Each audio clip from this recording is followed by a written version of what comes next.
Ryan Seacrest here. When you have a busy schedule, it's important to maximize your downtime. One of the best ways to do that is by going to ChumbaCasino.com. Chumba Casino has all your favorite social casino games like spin slots, bingo, and solitaire that you can play for free for a chance to redeem some serious prizes. So hop on to ChumbaCasino.com now and live the Chumba life. Sponsored by Chumba Casino. No purchase necessary. VGW Group. Void where prohibited by law. 21 plus. Terms and conditions apply.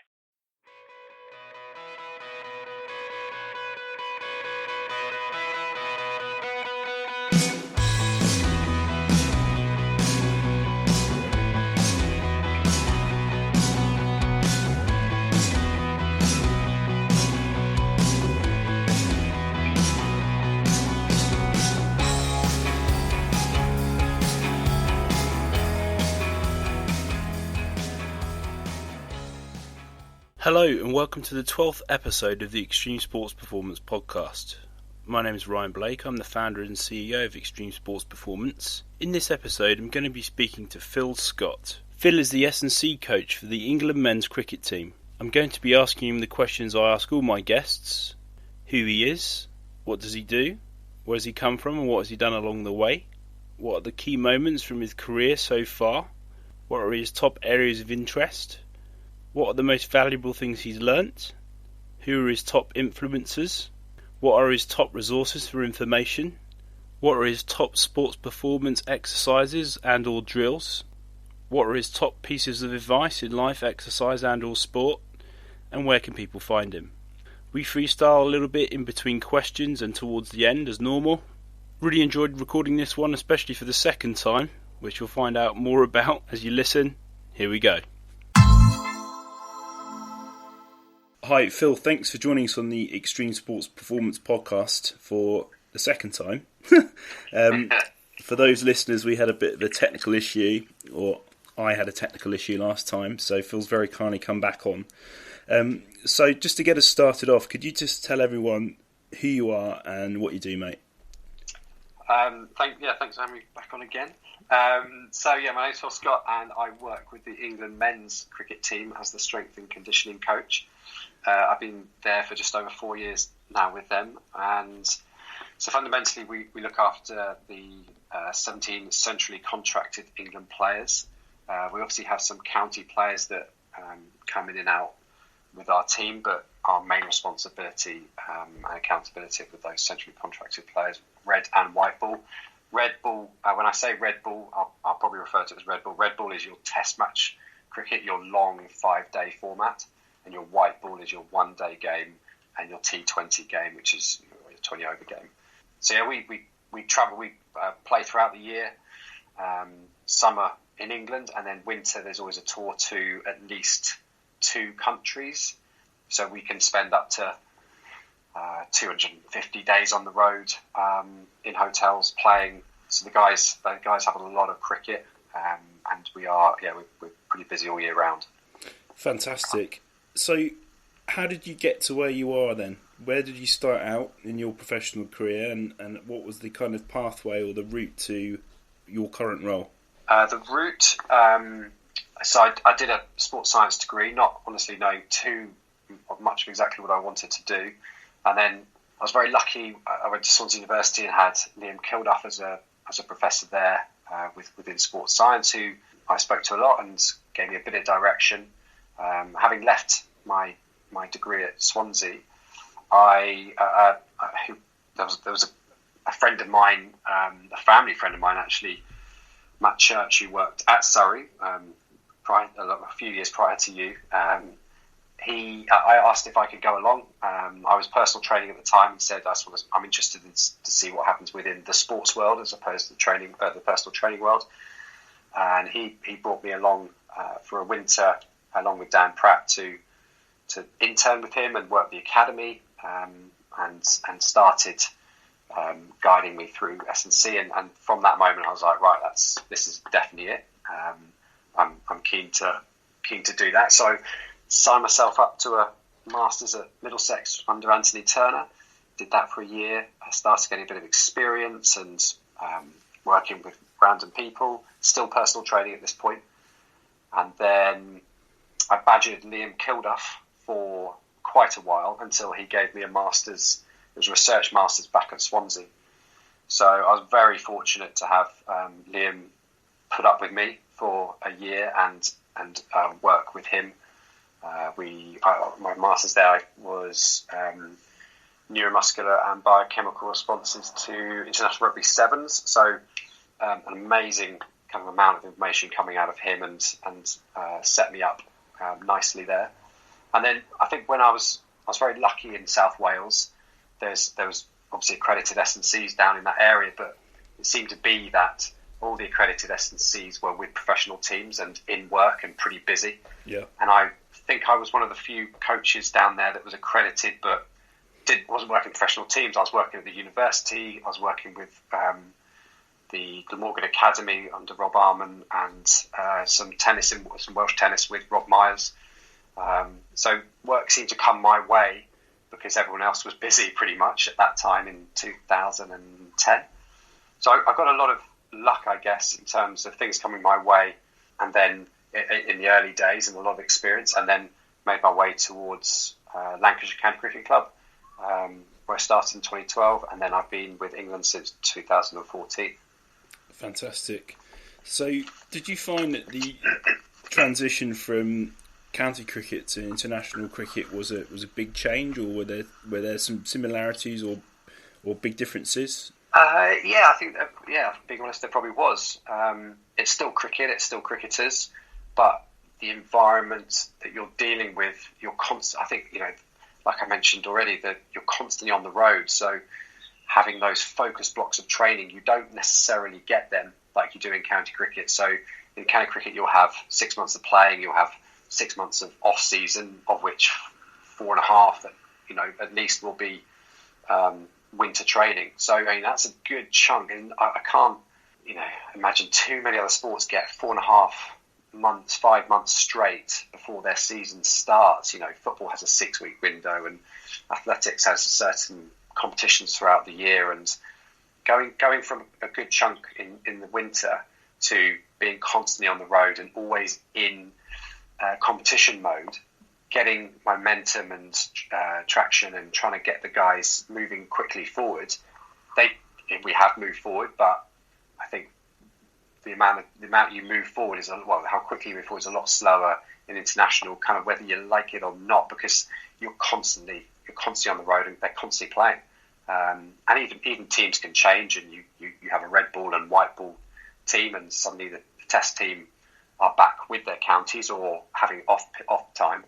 So getting used to that and finding the system and building relationships with players took a bit longer than it does when you're with your county team 24/7 early doors in the winter. Sure. So what would you say, Phil, the three key moments from your kind of career in sports science, strength and conditioning have been so far to date? I guess the three key moments, I've combined lucky moments as well as learning moments. So first one was an opportunity, as I've already mentioned, with Matt Church at Surrey. Just the opportunity. I think, I made it happen, and, I was fortunate that, I was probably one of the only people, along with Dan Pratt, who asked Matt Church that year to come along and work with him. Whereas now I imagine, county guys and professional sports teams have people, emails every day saying, can you come to work with them? So an early opportunity when the sports science world wasn't so busy and saturated, I'm really grateful for. It's getting more and more competitive, and I was lucky that I had that opportunity without too much competition early doors. That's the first one. And then this is just an umbrella statement, but failed interviews. I think you learn so much from them, and those moments where if you miss the mark, then you start to learn why and your mistakes, and those moments when you're competing and people are better than you and you get feedback from the interviewers. There's been some big learners there for me, and that's I've had we've all had numerous failed interviews. That's just what happens, but yeah. I think they're quite big moments to learn from. Mm-hmm. And then finally, I guess within it, working for England, we had coach change situation. So one coach was taken out. We had our new coach, Trevor Bayliss, brought in, and I think kind of understanding that or realizing how quickly and how to adapt to the new system as such. I'd always been in quite stable situations, and it was a big learner for me that it's okay to adapt, and finding ways to adapt and having patience within that was a real moment. That because in reality, if a new coach comes in, in any sport, if he doesn't like you, or you don't fit in, or you can't adapt to how the system's going to be, you could get asked to move on. But I take quite a lot of learnings and pride, I guess, from having the ability, or in that situation at least, to have adapted to a big change of coach at the top. So they're probably, looking back, 3 moments as such that were pretty significant within my journey. What would you say your top 3 areas of interest are now in strength and conditioning, sports science, and I suppose your all-encompassing kind of umbrella area that enables you to do your job more effectively? I think, for the people that know me, and also from a sports science point of view, and within the role that I'm doing at the moment, we travel so much. So sleep has been a big area, and jet lag that I'm interested in, but also we can apply well. So every winter we're covering different time zones. So being able to provide information to the guys about how to combat that best. I think the key statement that we always provide when we give our jet lag strategy is that you're still going to be tired. It's just, this is the way that. Ryan Seacrest here. When you have a busy schedule, it's important to maximize your downtime. One of the best ways to do that is by going to ChumbaCasino.com. Chumba Casino has all your favorite social casino games like spin slots, bingo, and solitaire that you can play for free for a chance to redeem some serious prizes. So hop on to ChumbaCasino.com now and live the Chumba life. Sponsored by Chumba Casino. No purchase necessary. VGW Group. Void where prohibited by law. 21 plus. Terms and conditions apply. This process will be the way to make you least tired. It's not about, we're not curing jet lag. We can't defeat it unless you walk to where you're going to go to. But I think that's one area that I've been really keen on. Outside of the literature and the journals, a bit of a softer book that's come out recently is Why We Sleep by Matthew Walker.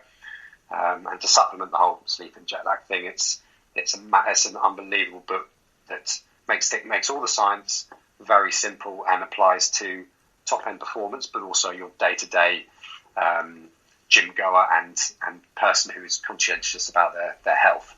That's been a book that's really kind of made my jaw hit the floor. I thought that I knew a lot about sleep, but the effects of it are just phenomenal. So I'd highly recommend reading that book, and it opens your mind to a whole world of what's possible as such. So yeah, sleep's been a big one for me in the last few years. Specifically S&C wise, well, I'm fascinated about just the whole concept of moving, and the thing that I keep coming back to is sprinting, and sprinting well. We've obviously learned a lot over the recent years from the track coaches and the track side of thing, and applying that to your sport and how it fits in that's what I mean. We keep coming back to it. So if you start to run well, move well, accelerate well, decelerate well, I think it is so much transfer to every sport, and even on the micro level of, if you start to run well and apply forces in the right way, those movement skills transfer for me to batting, to fielding, which is obviously just running, but also throwing as well. The positions you want to get in and the concepts, they all start to flow into different areas. So I think it's a real solid base from which to work from. Start running, accelerating and decelerating well, and things transfer really nicely. So that's been a big area for me. And finally, this is more of I guess I was surrounded by Liam Kilduff early on when I was studying, and he's done a lot with Blair Cruther and Christian Cook, and the hormonal, behavioural side of sport and even just human behaviour in general it just fascinates me, and how hormones interact and how we can manipulate them, and the effects they have on us. So, I mean, specifically in terms of sports science, we look at priming, as I'm sure most sports have done already. So we have a T20 game in the evening, which usually kicks off about 6 p.m. So we have a lovely opportunity to do a priming session for guys and hopefully manipulate the hormones in a beneficial way that has an impact on performance later on. Excuse me. And we aren't measuring those hormones. Can't give them a testosterone number or whatever. But worst case situation, they feel good. They've got an extra gym session in. They're switched on. They're warmer. Their temperature's gone up throughout the day, and we have a positive impact on their mind, their confidence going out to play. So, from the priming sports science point of view to the human behaviour side, and another really good book makes it really simple is Robert Sapolsky's Behaviour. Is a great read, and I think that's absolutely fascinating. And there's probably still so much scope for us to learn and implement going forward. What would one of those primary sessions look like, Phil? And would it be different for a batter or a bowler? So the way I've done it previously is offer up options. I think the more options you've got, the better. Options being 5 40-metre sprints with full recovery. You can do a lifting session, and I'll say to the guys, pick a lower strength, a lower explosive, and an upper strength. And we'll look at for my guys, I look at maybe 2 sets of that, but it's heavy, it's high intensity. And then for those who aren't necessarily wanting to sprint or lift weights, a bike session, again, we can do short sprints on there, or one long 30 seconds all-out sprint. That's worked quite nicely previously prior to gym sessions. I think it was Blair Cruther who did a sprint session on a bike, 30-second all-out sprint session prior to a gym, and again, favourable hormonal status going forward and increases in strength compared to guys that didn't. And then I'll let them choose. So if I wouldn't say necessarily that bowlers have to do this or batters have to do that. Within it, I might get the batters doing an extra med ball rotation work, and the bowlers will do something a bit more trunk stiffness and med ball slam style work. So the tiny tweaks, but I wouldn't necessarily pigeonhole them into something really specific as such. Fantastic. So you've been involved with cricket for quite a while now, and obviously at the highest level. What would you say the 3 most valuable things you've learnt are? I think whether you're involved in cricket or anything, or business or football or people, the most important thing is, and you've heard it before, is relationships. And if I can have a great program, I can have the best ideas, but if my guys, my athletes, the guys and girls I've worked with, they don't like you, it's game over. You're talking to a wall. So building those relationships and allowing that to come first really does make the difference. And my second point within that, I think another big learner for me that keeps cropping up is patience.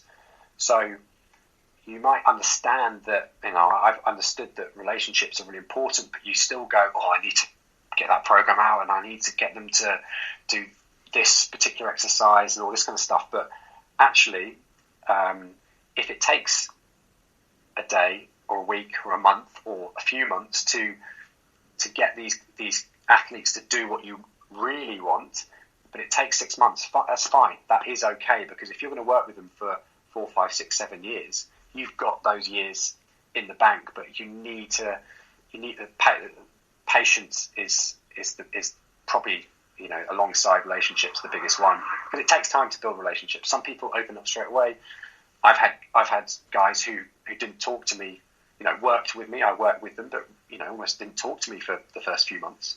But now, I luckily allowed, and I didn't push too much, didn't push them out of their comfort zone in terms of building a relationship too much. I've now got a relationship where we're doing some exciting stuff. So relationships and patience, big one, particularly for me. And then the third one, I think, is I've put down find good mentors, find good or a good mentor or a few good mentors. I know I've kind of gone into your next question because I've got it written down here. But I think that's the big one, is not everything's in a book. You try to find guys or girls with so much more experience than you, and learn from them, ask questions, pick your brains, and get good role models as well. Not just clever people, but find people who are good with people, and ask how they do it, and watch and observe. And that's been a big one for me. I believe I've been lucky with who I've been surrounded by, and I think that's a real big learner.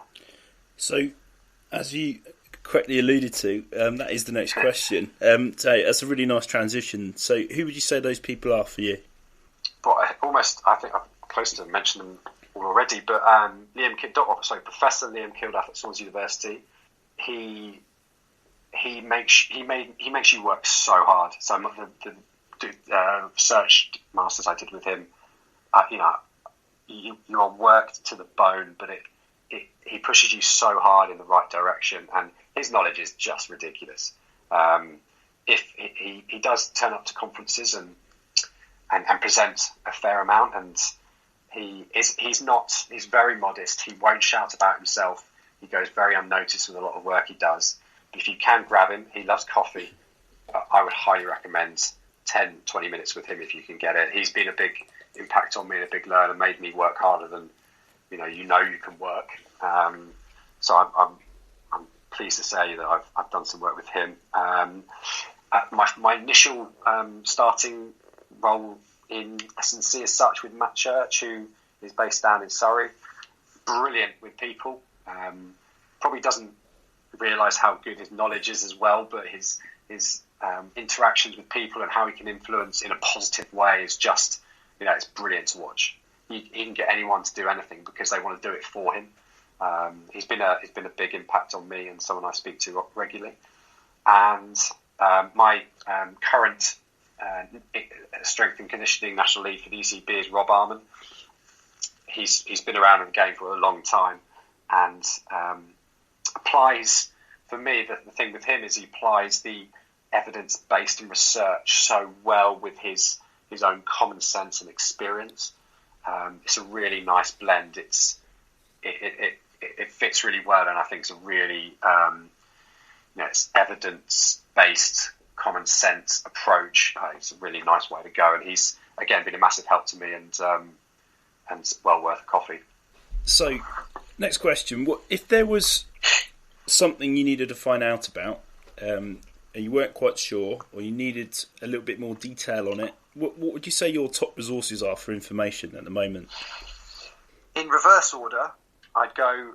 I've recently got onto ResearchGate, and I know on our previous attempt we discussed whether you. I still don't know the answer to this. I don't know whether you have to be a published researcher to get on it, or to be recommended by someone on it.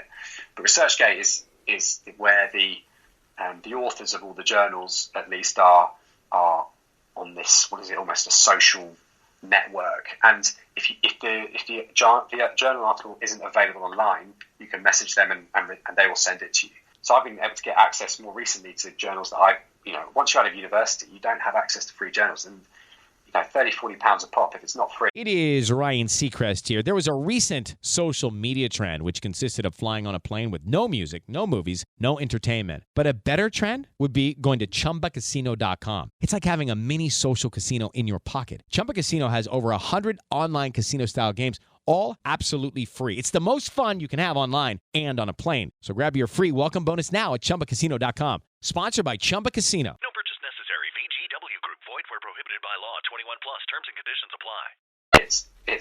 It's ridiculous. So that ResearchGate's been a big one for me to pop onto, and if I can't find the journal, I'll message the author. Podcasts, I think it's just a generally brilliant way of filling your time when you're in the car, on the tube, in the train, on a plane. access to so many good speakers and people you wouldn't be able to kind of meet and pop by and have a discussion with. You're getting someone to do that for you. I mean, it's free. It's unbelievable. I think it's ridiculous that these podcasts happen. And there's sometimes some of these top speakers are repeated so many times, but I don't think there's enough times you can hear them anyway. So yeah, the podcasts I think are brilliant. And again, number one is people. Find those people that you need, that you trust and you believe in, and have more knowledge than you anyway, and they'll generally point you in the right direction. So they're the three go-tos definitely that I work with. Simple but effective, eh? Yes, absolutely. Brilliant. So this is probably going to have a few subcategories to it, Phil, this next question, but what would you say your top three kind of sports performance exercises or drills are that you use mostly in your current day-to-day practice? Obviously, this could go anywhere. So if you put a fast bowler in front of me and said, fundamentally, if they had to do three things, what would keep them on the park and in pretty good shape? Sure. I think that's how I have to probably go with it. Yeah, no worries. First one, which I think would apply to anyone, anywhere, if you just want to get better at anything, is sprint. I put brackets. I put on my little sheet here, brackets with good technique. So nail down that technique and then add your velocity. You've got to be able to run. The more efficient you are, the more robust you become at sprinting, the faster you become. There's just so many performance benefits. It's high, it's fast, stretch shortening, impact. It covers so many areas of performance and within one exercise, coordination, you name it, it's in there. So I just sprint. That's my first one. Second one is for a fast bowler. Particularly, I've put step up, so a barbell step up. You can go with in terms of reps and sets, you can go from, super heavy to, 3 to 6 is probably your rep range you're probably working in. Whack the weight on, make a nice foot sound from above when you step on that box. Don't just slide on and make it sloppy. Up, make the sound, make some impact, get up nice and tall. You can vary that with, depending on what phase, what you're doing. You can chuck some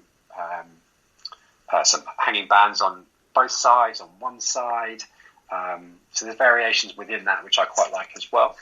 And then pull-ups as your upper body exercise. I mean, it's, again, if you can bash out, a 20 kilo plus body weight pull-up and beyond, then you're probably in quite a good place upper body wise. So if you're forcing me to pick three, then I'm probably merging towards those three. Fantastic. Particularly in sprint. Fantastic. And would you say that there was any specific relationship or preference from bowlers and batters with any of those three exercises that they would choose to do? I think everyone's now, with the education that's come with along with hamstrings and the amount of sprinting that our players do in general, I think everyone's very comfortable with the idea of, right, you've got to sprint at least once a week. So we've recently, the last couple of years, built up a nice profile of with the GPS, with the catapult that we've been given for the players across one day and tests. So we now know, I can feed back to the guys that if you're going to field on the boundary within a 1 day match, you can go up to 300 meters over 25 k's an hour. We've had guys hit top speeds of 35 k's an hour. We've got 3 or 4 of them that will go between probably around 34 k's and over. So we can show them that now, and they understand that if they're not prepared to do that, you're going to break. It's too fast to cope with if you've not prepared that. So that's an easy one to get across to everyone, especially with the information.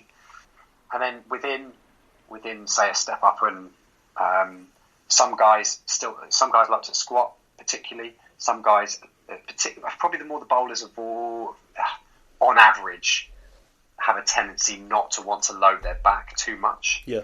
And if someone comes to me, if an athlete comes to me and says, I just don't like squatting, or I don't want to load my back, that's fine. That's absolutely fine. I think there's hundreds of different ways you can get around that. And if you want to still have that bar on the back, but you don't particularly want to have 150 kilos, with a squat, then a step up is a brilliant variation. It's single leg, it covers everything. It can still be explosive. You can stick a GymAware on for a velocity feedback. It's, there's a lot you can do with it. So the bowls probably definitely go more towards a step up. We still have batters are probably on average keener to squat, and where we can, we'll still clean, snatch, jump squats, and use medicine balls. So there's definitely a range of thought process behind the player. And pull-ups, that's just universal. Everyone can do a pull-up, and there's not many excuses for why you can't do a pull-up. So they generally crack on with that. Would you say that they help prevent any shoulder, elbow, wrist injuries at all, or they're just a good vertical pull exercise to chuck in? Yeah, it's just a good vertical pull exercise to chuck in. Obviously, it's a pull. So our test that we do within between the physio and myself, we will look at a push-pull and a push-pull ratio. So we'll use a press-up and a supine row with a bent knee. And if that ratio gets outside of a 1.2, then we know that the guys will be more exposed to shoulder issues either currently or very soon if they start upping their volume too much.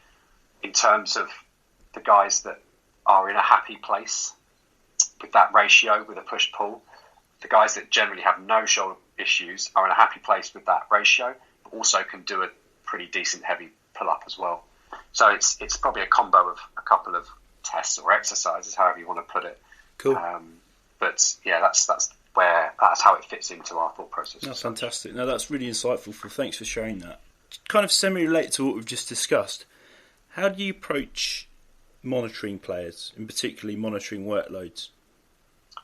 So we've, I think the basic as such and the easiest that we can do is use session RPE. So that is your rate of perceived exertion, and we use a 10-point scale, which has been the same for years, and we times that by the duration, the minutes of exercise, and that gives us, a global load. And it's the reason I mentioned that first is that's your basic. You can do that yourself at home on a calculator every day, creating a little spreadsheet, whatever you want to do, and it's free. And it's also as long as your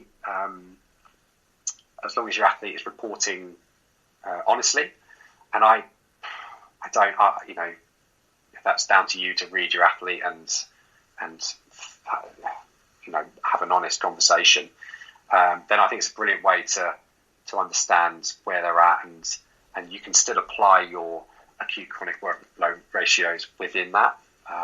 So we use that, particularly, when guys go off to the IPL and they're away for 4 or 5 weeks, and we don't have a GPS on them, for example, and we want to stay in contact and know where they're at. It's very simple. They can bang it in their phone, and we receive it every day. In we go. Any spikes, any lulls, it can highlight to us that we need a conversation and maybe make a couple of plans going forward. So you can apply that anywhere. So that's probably my go-to number one. The more expensive option is that we use is our GPS. So we've had Catapult for a couple of years, and we particularly use it for fast bowlers. I think the women do it as a blanket. We don't. We do it with our fast bowlers particularly, and within that, we're very lucky.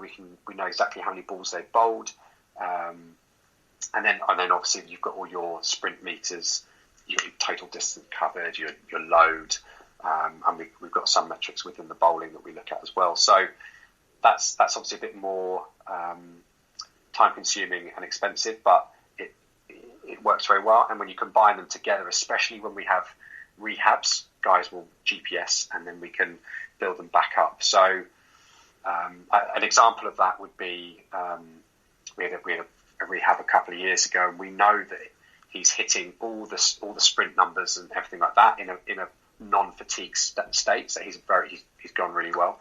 So what we wanted to do is make sure that before he came back to play, he was able to hit his markers, bowling and on-field fielding and sprint markers in a fatigue state. So knowing what he does on the field, we tried to replicate that without playing cricket. So we sent him to play golf for 4 hours, full 18 holes, no buggy.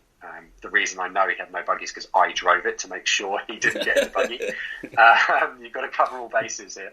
And then we actually did all his training post 4 hours. So, after the equivalent of tea time in a cricket game. So once he'd gone through that, we had a very strong marker of return to play for the coach to say, yeah, he's actually in a robust enough state now to return to the cricket field. So there's obviously various ways you can use it, and both your session RP and your GPS. Fantastic. Do you ever, or have you ever used golf as a recovery tool? Well, pretty much every day, yeah. As soon as the guys aren't playing cricket, they're on the golf course. So we don't necessarily have to prescribe that or worry about that, sure, because it takes care of this of itself, really. I think it's brilliant, really. It's active recovery, and we, like I said, we use it in our rehabs. They do that for us. We don't have to worry too much. Fantastic. So just before we come on, Step into the world of power, loyalty, and luck. I'm gonna make him an offer he can't refuse. With family, cannolis, and spins mean everything. Now, you wanna get mixed up in the family business. Introducing The Godfather at ChumbaCasino.com. Test your luck in the shadowy world of The Godfather slot. Someday, I will call upon you to do a service for me. Play The Godfather now at ChumbaCasino.com. Welcome to the family. No purchase necessary. VGW Group. Void where prohibited by law. 21 plus. Terms and conditions apply. to ask you a little bit more about recovery. Could you just give us an insight into kind of what numbers they might be hitting with the GPSs on them? Yeah, absolutely. So in terms of test match, in terms of the Red Bull stuff, worst case scenario, the biggest numbers we've seen was we had two of our fast bowlers cover in a game which actually lasted just over 4 days, 55 kilometres. So when you break down, when you translate that to layman's term, obviously they're not running the whole time. There's an element of walking with that. They've got a lot of distance covered at high speeds or over 20 k's an hour because they're bowling a lot. But to do that, the equivalent of how I try to explain it to friends or family is take your dog for a walk for 6 hours in a day, and every 3 minutes you have to do a 20-metre sprint. That's what they're doing on the field in a full day's play as a fast bowler, which is phenomenal. And then potentially they have to then get up the next morning, and if they haven't bowled the team out, they then have to continue it on until 1 o'clock the next day. Then they get their rest, and then if the team doesn't bat very well, then they're back out again on day 3, doing potentially the same thing, up to 55 kilometres, which is 36 miles, 37 miles. Marathon and a half, roughly. Yeah, and then if you add in the 2 days training prior to the game, in total they might cover another 10k. So you're looking at maybe 65 kilometres a week, worst case scenario. And then if we've got a 5 test match series in 6 weeks, they're doing, well, what is it, a marathon and a half a week for 6 weeks. So that's been something that has been really eye-opening for myself. And, I always thought they did a lot, but when you actually see those numbers, it's crazy. They don't always hit those numbers. Usually it's around 40 Ks. It can be between 30 and 40 Ks. Obviously, we're in Sri Lanka recently. The fast bowlers don't bowl a lot. It's a lot of spinners. So from place to place, it varies. But that also allows me to tailor their training. And when we go to Australia, for example, pitches are massive. And the ball doesn't necessarily, like in South Africa, fly off to the boundary. They have to do a lot of running. So I can say, as I have said to them, there's going to be a lot more running on this tour. Let's get that sorted. Whereas South Africa is a lot more acceleration work because the ball flies off, particularly in the one-day games, flies off to the boundary. Guys do a hell of a lot more accelerations, but less top-end sprinting because the ball's already gone past them because of the altitude and different types of pitches. So it's fascinating what the kind of feedback it gives you, but also it allows you a real conversation with the player about what you need to do with your training. And then hopefully the public start to understand that cricket isn't just standing around. it's standing around with a lot of running over a lot of distance. So hopefully it opens people's eyes. That's very, very interesting, and I wasn't quite aware the distances were that high. So that's fascinating to hear. So obviously that will incur a lot of fatigue in players. So how would you approach recovery strategies? So in a bit of an insight, I guess, in game, and I'm sure a lot of counties do this as well. For example, if we have a day in the field on day one, and then day two we know we're batting, so we've started batting on the last couple of overs on day one, we will. I'm a big advocate of it. Sleep. We'll say to the fast bowlers, and we'll sign it off with the management, that the fast bowlers don't need to come in until the start of play at 11 o'clock the next morning, because why do they need to? Why do they need to get up early to come in? While the batsmen are out batting, we've got this wonderful weird game where the game's happening, and actually half the team could be warming up and the other half could be sleeping at the back of the hotel because they don't need to be at the ground. So first one is sleep well, and the more sleep we can give the guys, the better, and the more times, particularly as fast bowlers, we can give off feet and away from the game and napping and time in the morning, then we'll push for that.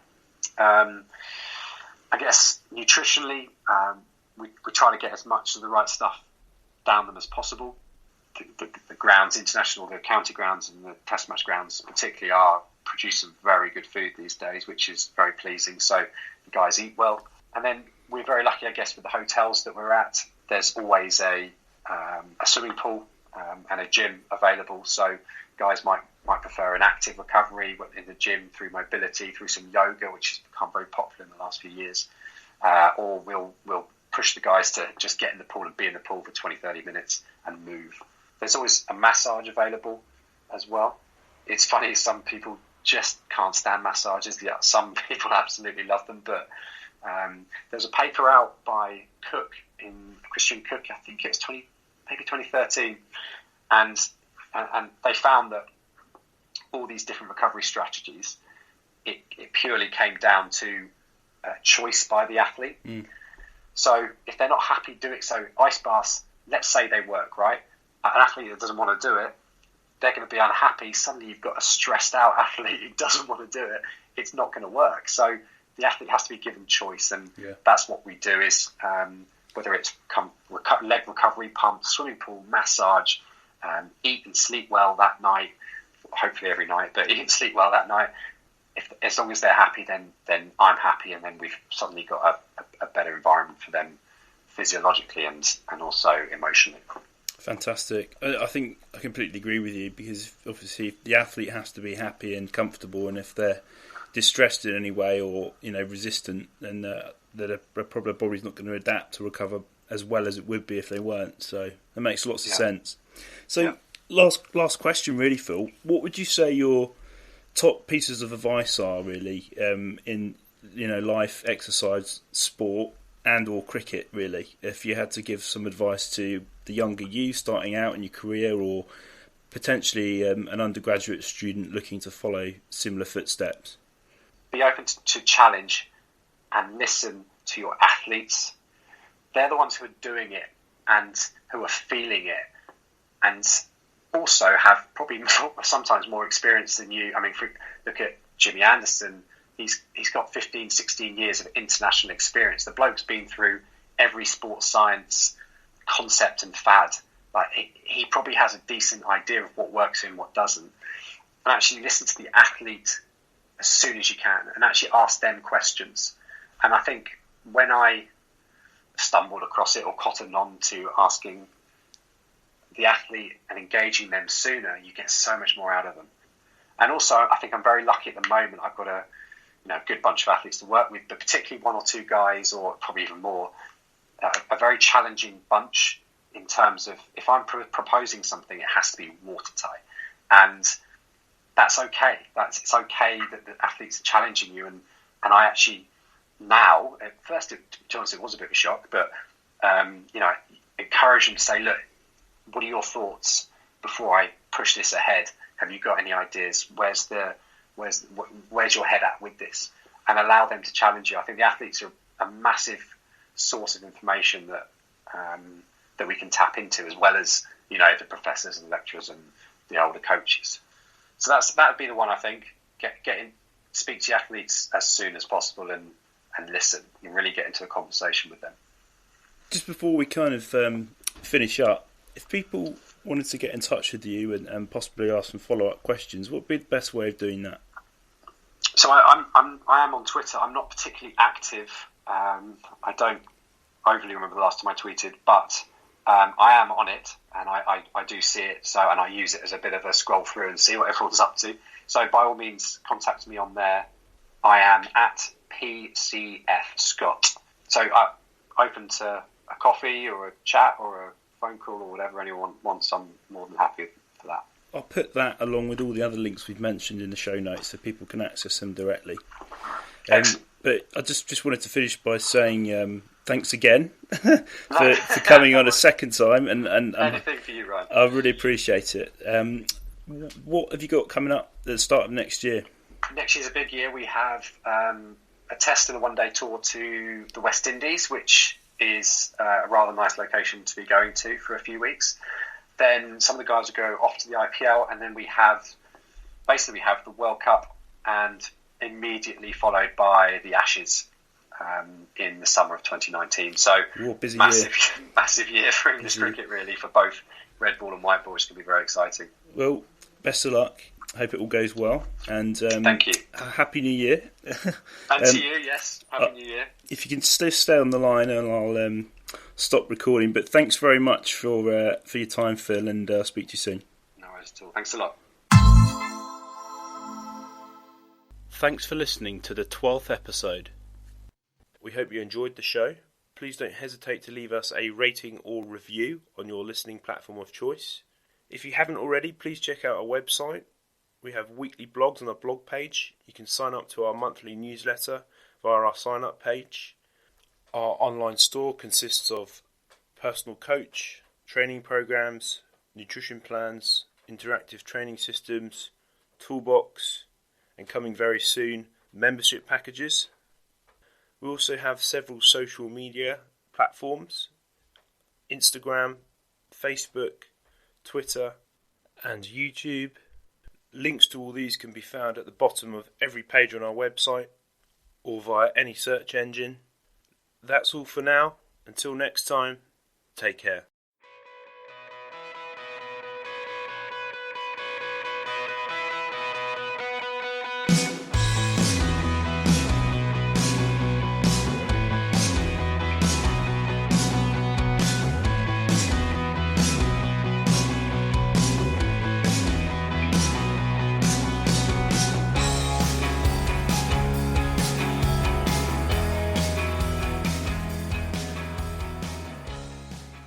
It is Ryan Seacrest here. There was a recent social media trend which consisted of flying on a plane with no music, no movies, no entertainment. But a better trend would be going to ChumbaCasino.com. It's like having a mini social casino in your pocket. Chumba Casino has over 100 online casino-style games, all absolutely free. It's the most fun you can have online and on a plane. So grab your free welcome bonus now at ChumbaCasino.com. Sponsored by Chumba Casino. No